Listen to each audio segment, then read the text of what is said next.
Welcome back to another episode of Table Talk. We're here at BBN Studios.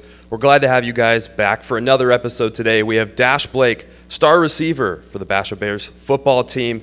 And we're also decorated here for the holidays. We've got the Christmas trees, the stockings, we got it all. We hope you all had a great Thanksgiving weekend. We're glad to be back. I'm Jaden Ricken. And I'm Gavin Wilson. And I know I had a great Thanksgiving. I had some green bean casserole that I messed up for my mom. That's it? Just green bean casserole? That's all I had, just straight up green bean casserole. Strange. Anyways, as always, here on Table Talk, we're going to have our campus update segment where we talk Basha sports. Today we have on Dash, as we mentioned. After that, we'll get into real world, real takes, where we talk all of the Arizona sports in general. Today we've got Cardinals talk, ASU football talk, and I mean, they've been great the past few weeks. Hey, I mean, being able to finally talk about Arizona sports in a good light, aside from the Suns, feels pretty good. I mean, I don't have to talk about other teams from across the country. Exactly.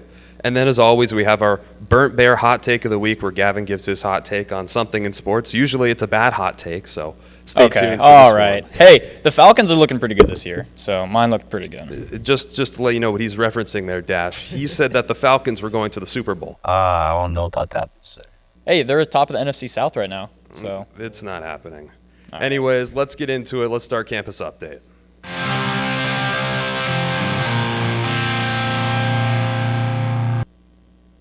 And as we mentioned, we have Dash Blake, receiver for the Basha Bears here. Dash, welcome to the show. We're glad to have you. Thank you, sir. I'm glad to be here. And so we know a little bit about you. I specifically have known you for a while, but just let the viewers know a little bit about yourself. Well, and as you guys know, I'm number 0 on Basha on the football team. Yeah, that's about it. I play football. That's it, really? Yeah. Everybody calls me Unk, because I look older. Not older, but I'm in an older body, I guess, because I don't recover well. But I'm just a chill guy, I like sports. I like video games. Let's play Fortnite. Let's run it. All right. What's the gamer tag then? All right. Gamer tag is dibs on 0. So. All right. I guess that checks out. So Dash, a senior here on Basha football, and you actually transferred in from Chandler, and you made your impact last year. You played under DeMond Williams Jr. Now you're playing with quarterback Brody Veers. And just tell us, what was the reason for you transferring from Chandler over to Basha? So my freshman year, I played majority of the season. I was dealing with a few injuries, I kind of sensed it that, Chandler wasn't going to be top-notch team anymore. I mean, look where they're at. Look where they're at now. And I was actually, because my dad's from Basha too. He graduated from here, from Basha. And my grandpa was like, "Hey, Basha's looking pretty good this year. Thinking about transferring?" I was like, "Yeah, I'm thinking about it." I also know Trey Knox, so I connected with him too. And that's how it all started. I started talking to him and ended up here. So you made that transfer and you haven't looked back? Haven't looked back. Really? No thoughts about going back to Chandler? Maybe being the recovery guy over there? Nah.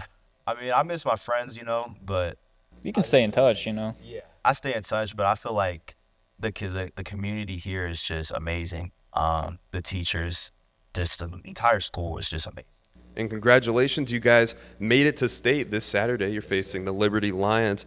And you had 2 great years in a row. Last year, unfortunately, didn't go all the way, but you made it to the semis where you lost to Centennial. And I think the team definitely probably learned a lot from that loss that you've been able to really transform into this year and your kind of motto. So just tell us about this season and what you guys are doing differently, especially now when you've got a new quarterback in Brody Veers. So this season, I feel like, we're just a team. Not a team, but we're a unit, Family? Big family. I feel like we spend more time outside of school and outside of football, and I think that's what makes us today. Compared to last year, we weren't as combined as a team, but this year everybody's close, everybody's together, and we all just want one goal, and that's to win at ASU. And why do you think the team is so much closer and more of a unit this year? I say that the coaches always talk about unity, and we also have characters coach, Coach Maddox, and he gives us speeches and stuff like that. And I feel like everybody on the varsity team just takes his speeches to heart, and yeah. Now, we kind of ask every athlete that comes on here that plays for Basha at a high level, what kind of legacy do you want to leave here at this school? I feel like it's a good question. I'm sorry. I feel like we should the legacy. I feel like you know, from Damon coming in and Miles Lockhart, Cole Martin, they did a pretty good job the previous years and having exposure come over here, colleges, and I just want all the seniors like me, Blue, Geo, all the seniors that have offers from this year, just we hope that the colleges come back for more of the kids that are on the team. I mean, Basha's on the map now. I mean, kids are looking. They know talent's here. So Speaking of offers, you've got a few yourself. Is playing college football something that you've considered? most definitely, yeah. My big dream is going to the NFL, no matter what, and regardless of what, if it's D1, D2, or D3, I'm still going to try to chase my dream goal. And yeah. I mean, football's football. Any level. And we spoke to Kevin McCabe last year, a big sports radio host here in Arizona. We talked with him about the transfer portal, things like that. And one of the things he mentioned is how important it is for athletes, specifically high school ones, to realize that the mentality of D1 or nothing is not the right mentality. In fact, going, as he said, to like a JUCO or a D2 school, you might be getting more snaps, more film, more things like that. So glad to hear that. We're excited for you as you continue on in your football journey. But looking ahead at this Saturday against the Liberty Lions, big matchup. I know you haven't been with Basha your full time in high school, but that's been a rivalry that the Bears have always had. And it's not, the Perry, same road, Val Vista rivalry, but this is a team that Basha has really struggled against in the past. You guys started off the season with a scrimmage against them, so now you get to end it in the championship. And what are you guys doing specifically to get ready for this game? I say we're watching more film and practicing all of our techniques during practice. We know that they're a good team, but we're also a good team. So I feel like as long as we do our jobs and stay in our position and area, we should come up on top. Are you treating this like a regular game, like any other game? Are you doing anything? This the Super Bowl thing. Nah. I'd say it is a regular game, but at the same time, like they're a good team, we're a good team. It's gonna be a bloodbath this week. So You don't want to get in your own head, think it's too big. And what specifically, if anything, are you guys going to do as a receiver core differently in maybe some of the games that have been a little bit closer to try and make sure that this one goes your way?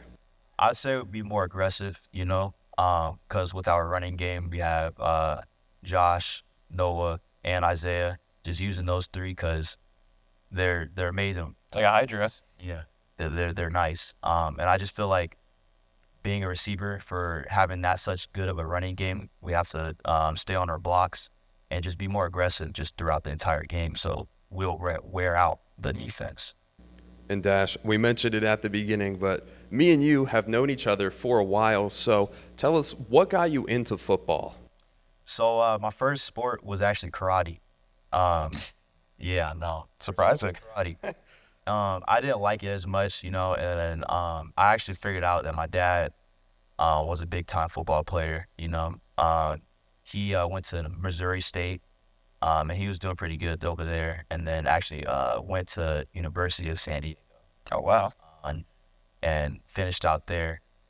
Sadly got injured, but I'd say my dad influenced me to play football. He was the one that put the ball in my hands, and ever since that, I've just been playing football. So you started out, did you go immediately into tackle? Did you do flag, 7-on-7? So I went into flag first, and I did about 5 to about 7 or 8 for flag, and then right when I turned 8, I went into tackle. Dang, starting young. Oh, my gosh. 8 And- years old? Yes, sir. And your whole family was a part of running our old tackle team, the Rough Riders. So you've got that family connection. And to have that, how much did that help you grow into the football player that you are now? It helped a lot, because I know there's different coaching, and my parents, well, not my parents, but my grandfather and my dad, I'd say they're a real hard coaching, And it just made me have the mindset to stay disciplined and listen to the coaches because the coaches know what they're doing. One thing that I always like to think about with athletes and relating more so to the Liberty game, how do you guys balance having a lot of confidence, feeling good in your ability to go out and perform, with not being overconfident and cocky? I feel like that's where discipline comes into part. If we're over cocky, then it happens. But at the same time, I feel like we're more mature enough to know that we still have to play. And once we're playing, we have to do our jobs, and the outcome will come. Do you feel that in a close game against ALA like last week, coming down to almost the final play? Almost the final play. It was a close game. At the same time, they were a good team. They were in the open for a reason. And I feel like it could have went either ways for real, to be honest.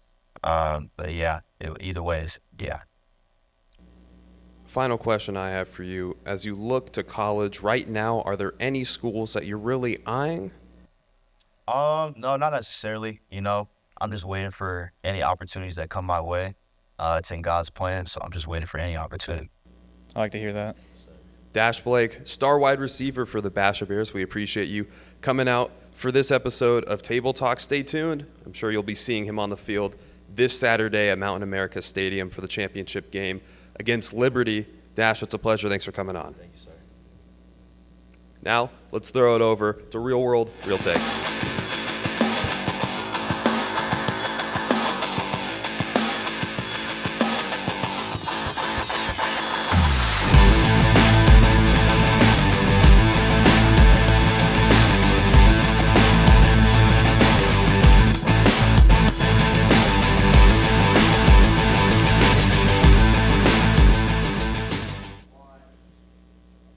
Real World, Real Takes. Gavin, man, oh man, do we have a lot to get into on this episode. Oh, yeah.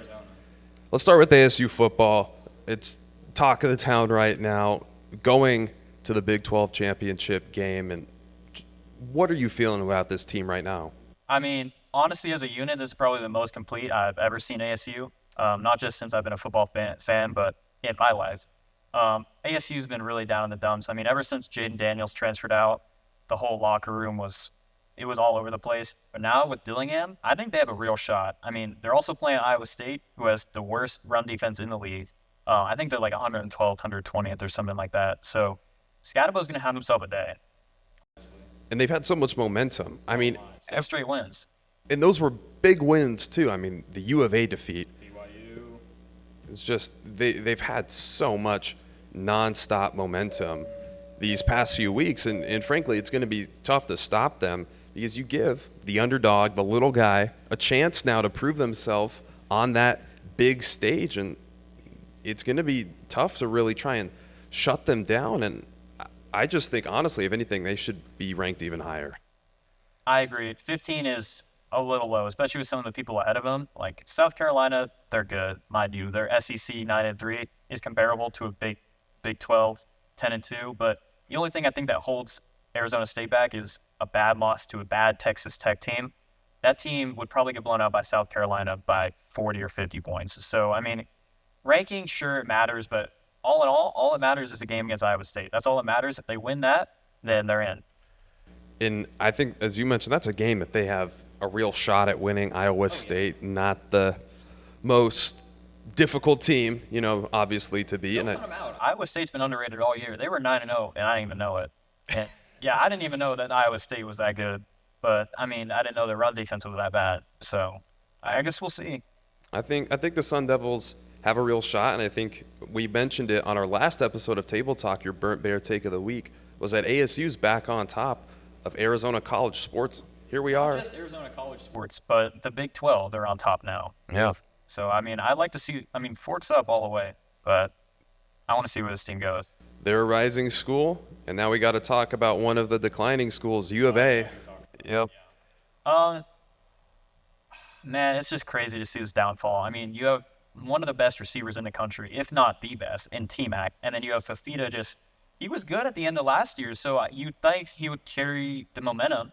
I guess it was the new coaching staff that kind of brought them to a 4-8 record and getting blown out by almost 7 touchdowns to your rivals. Yeah, and people were speculating before the ASU U of A rivalry week game about who's going to win. Oh, wait till ASU meets U of A, and then it was just... They met him, but it was a pulverization in the best sense of it. Yeah. It was 35-0. I'm not feeling strong about U of A. I think it'll take a few years, and I'm excited, though. Okay, maybe more than a few, but I'm excited for ASU because I don't feel like, ASU's been one of those, like, oh, you're hearing about them every year. And They're even a school, honestly. It's a party school. Same thing with Arizona, but Arizona's, we'll forget about them. Yeah. Like party school, everything, but they're a real football team now. especially with NIL money and everything, as more starts to flow into ASU, we could see even higher level recruits coming in, building up the program, although that is a little bit of a double-edged sword. Too much NIL money into a team, and then you get away from football and more into... Ole Miss is a $20 million football team, and they're barely – I think they're the first ones out of the playoff, honestly. So, talking about NIL, Scatabo was a transfer from Sacramento State, so – seeing how transfers can impact him, he has 17 touchdowns on the year, 1,300 yards. So, look at that. And I think the culture, it's similar almost to the way the Suns were when they went to the finals. The Valley has really supported ASU, and I think even some of the U of A fans are going to support ASU because now it's not just ASU versus U of A. It's a state thing. Exactly. Arizona's forgotten about all the time, even in sports. Just in general, people forget about it because it's like you said, the Valley. Like everyone doesn't think about us because most of the teams suck. But past 2 years, everyone's looking up. Yeah, except the Coyotes. Speaking of other teams, we've got the Cardinals. Oh yeah. Right now, it's a little iffy. Kyler Murray's still not bad, but it hasn't been. It's not the performance that a lot of people would hope to end up seeing. They're second. Came out. They're second in the NFC West right now, and the Seahawks above them. Do you see that changing at all? I think it's definitely going to be a battle the whole rest of the season. It's going to be a close match. The whole NFC West is, except the Niners, but they're hurt, so don't really have to worry about them. The only thing is I think Marvin Harrison Jr. and Kyler Murray, like I said before, they need to get on the same page. They haven't been on the same page all year long. Marvin Harrison is a generational talent, and he's being proven to be an average star in the NFL. Not bad by any means. He's definitely, you can see the talent there, but, third overall pick, come on. Well, he's still super young. There's going to be time for him to develop. And he dropped 1,500 yards in his first year.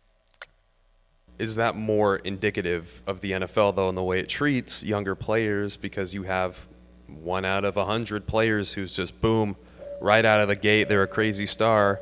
But 99 other players are going to take a few years to develop, and the fans are quick to turn on them then.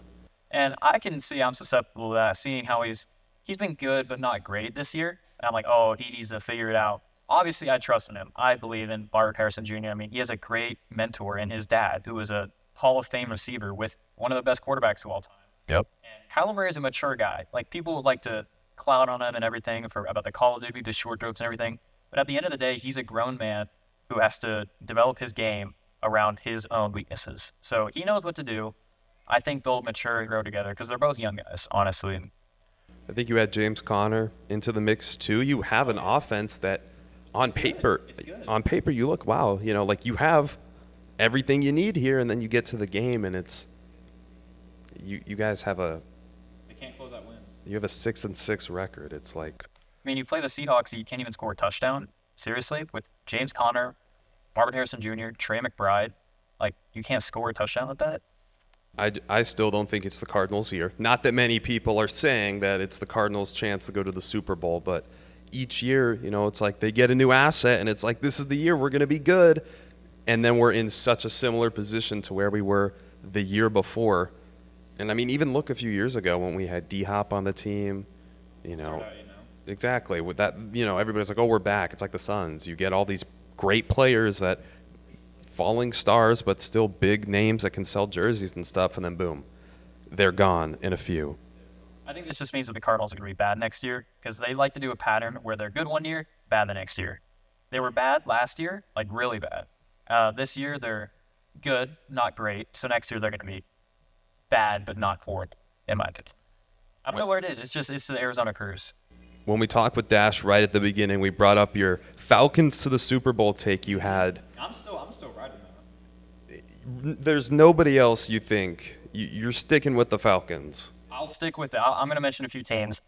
Vikings with Sam Darnold. He's going to see ghosts on the field. He'll throw interceptions to nobody.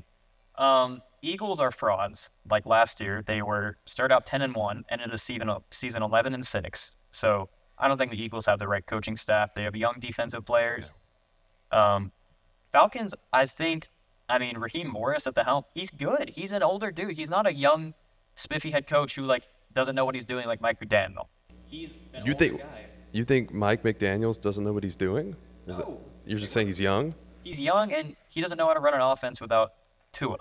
So when Tua got back from being concussed, he was in. So you're a Dolphins hater. Yeah, this year I would say. Last year they were fun to watch. Watching Tyreek Hill go for 1,700 yards and 13 touchdowns. It was fun until they get to anything below 50 degrees and they're horrible. I saw just like last Thanksgiving. Some sort of post on Twitter about one of the players anonymously reporting to a reporter. I always see posts like that, and you know it's a player, but I also take it with a grain of salt because you don't know the source. So they could say it's anonymous, and it might just be false. You don't know. But it was something about Mike McDaniels, and they're just like, we can't have a coach who's shivering while we're out there battling, and he's by the heater, and I'm like, is that how bad the team chemistry is? That your coach gets cold and you guys turn on him? That's a regular human thing. I don't think that's something you gotta be mad at him about. Definitely not.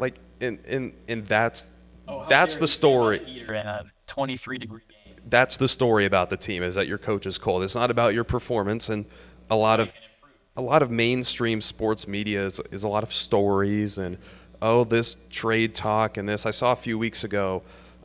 With Nick Wright, I think it was his show, they were talking about Dak needing to respond to these comments made about him on a podcast. And I'm like, what are we talking about? He's been injured for a month. What would he do? He's making $60 million a year. And why is kind of ironic now that we're talking about it, but why is Dak responding? Why is Dak responding to podcast comments a topic? Why are the Dolphins not liking their coach because he thinks it's cold a topic? Why is it not just about the team, about the performance? I don't get it. It's ice cubes of players. You hear that? I did not hear that. He was throwing ice cubes to prepare for the game. Well, now I get it. Now I get why they don't like him. Yeah. I don't think that really prepared him well enough. Obviously, 17-30. Come on. Yeah. Speaking of Suns as well, kind of our last team on the roster today. The Suns didn't make it any further into the NBA in-season cup. They got knocked out. They won their game, and then because of all the systems, they lost another team. It's very hard to understand for people looking at it for the first time because obviously it's the second year. It's just kind of weird seeing all the brackets and everything going off points forward. Well, what's interesting, I know they give out a monetary prize. I can't remember what it was last year. It was $20K for each player. I think if you win, I think it's $500K per player. Per player? Okay, so it's a lot of money per player. But besides that, there's it's seating for the – I don't even know. It's just money pretty much. You get the banner. It's to get people to watch. And so the Suns now, though, they'll have an easier regular season schedule based off of the teams that didn't make that tournament. And I thought that was interesting because it's almost counterintuitive. Hey, you want to go win this tournament, get a big cash prize. Obviously, you're going to have to play harder opponents. At the end of the year, it doesn't matter. But on the flip side, then, your other opponents get a potentially better record by playing easier teams. Lakers won last year. Who do you think's going all the way this time? I like the Knicks. Really? I like rooting for the underdogs. Karl Anthony Towns is cool. A little weird, but I like him. Yeah, he's a little funky, but I like Cat too. He's a flopper. Yeah. And I think there was a play last night where he wanted to go for it. He was arguing with the ref and everything. I thought he was going to get ejected, but You see KD sprained his ankle? that's what I wanted to talk about. The Suns are so injury prone, it is unreal. When I went, the Nurkic was playing the first quarter and he was gone. Like he just left the game. I'm like, what? Because he didn't get hurt on the floor. He just walked to the sideline like regular. He was getting his minutes in. He just went to the locker room and didn't come back. I'm like, okay, all right. He hasn't played that well since, and now he's hurt again. He's getting reevaluated next week. KD's also hurt. So it's really Book and Beal out there, and then everyone else. It's so rare. In fact, on our first episode of Table Talk last year, our segment about the Suns, we talked about how it's the first time we saw the Suns' big three on the court together. One of them, if not two, they're always injured, and obviously It's Durant. it's not Durant, it's Book. But it doesn't. He's been healthy though. He's been good. It doesn't help the team when you have injured players in terms of winning. It doesn't help the fans and the business of the team when you constantly have these stars missing games because they're injured.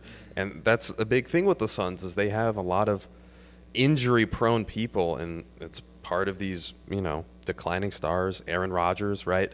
First game back last season gets injured. Durant, when he got signed to the team, right? And then before the game even started, he hurt his ankle or something in warm-ups, and then he was out for a couple. We traded for Durant, and because Book was out, I think he broke his foot or something. That team, I think it was McHale, or no, it was like Chris. It was, I don't even know. The lineup was so bad. It was like Thunder levels of bad from like 4 years ago. Yeah.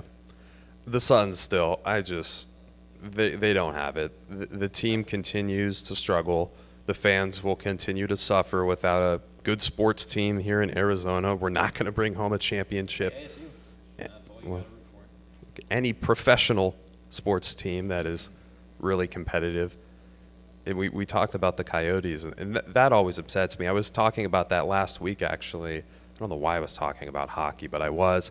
And we It were, always comes up. yeah, casual conversation, but that is a big loss for You're Phoenix. losing a sports team. Like it's not just like you're not losing a soccer team. Like sure, like you make a lot of money with that, but like you're losing a hockey team. Like the Coyotes, people know the Coyotes. It's not like a throwaway team that people forget about. It's the Arizona Coyotes. And I think that's something we have to do on one of our bigger episodes is really investigate the sports here in Arizona in this industry.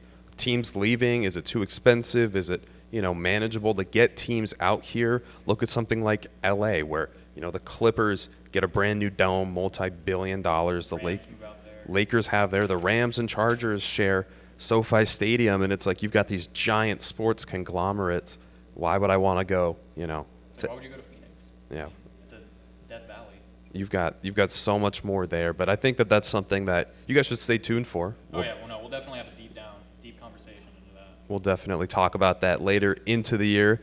But for now, we appreciate you tuning into this week's episode of Table Talk with Dash Blake, star wide receiver for the Basha Bears. Make sure, if you're a student or even just a fan of Basha, go support the game this Saturday at ASU Mountain.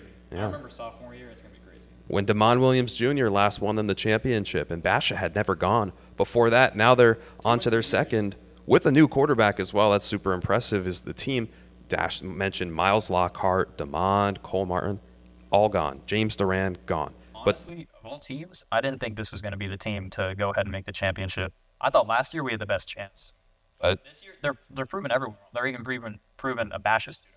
And that just shows how good they really are. That team bond that he was talking about, they have that connection. You see it on the sidelines. You see it at practices. It's a very welcoming environment. Not that last year's wasn't welcoming, but this one just one-ups that. Make sure you guys follow us, though, on all of our socials, Instagram, Twitter, YouTube. I don't know what else we have, but TikTok. TikTok, that's a good one. Don't forget that. Jaden Rick and Gavin Wilson show up this Saturday at Mountain America Stadium for the Basha Bears. That's all we have for now. Thanks for tuning in. See you guys next time.